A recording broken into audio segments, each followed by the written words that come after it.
Cette voix que vous allez entendre semble jaillir du tréfonds des âges. Elle résonne plus de 100 ans après la Grande Guerre, celle de 14-18. C'est celle d'un prisonnier de guerre sénégalais.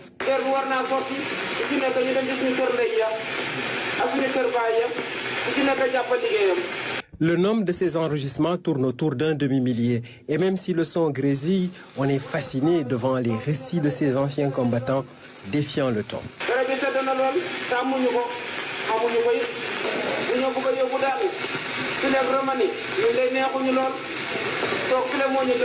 Ces personnes appartiennent à des communautés. Ces communautés aussi ont besoin de savoir que sont devenues ces personnes qui sont parties de chez elles pour aller en Europe dans une guerre. Il y a certains qui ne sont pas revenus.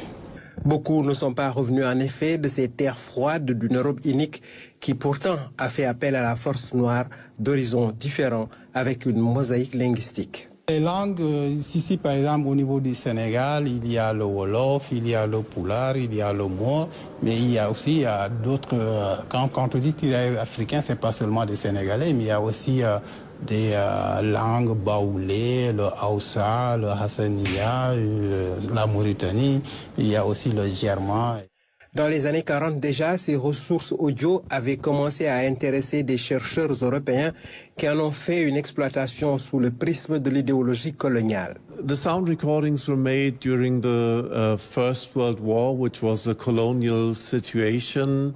And since then, in the 1930s, 40s, the research on these recordings was colonial research.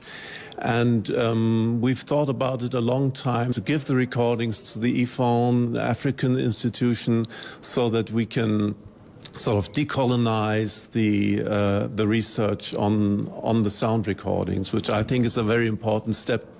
Les enregistrements sonores rendus sont arrivés avec des métadonnées et des fiches de renseignement, tous matériels et avant tout destinés à divers chercheurs. Ça peut être des historiens, ça peut être des anthropologues, ça peut être des linguistes. Il y a différentes disciplines qui sont intéressées par des recherches autour de ces documents-là. Ces documents feront l'objet d'études attentives, croisées et transversales. Sans doute, ces recherches révéleront-elles le sens profond de ces mots obtenus sous la contrainte et décrivant des mots, des douleurs.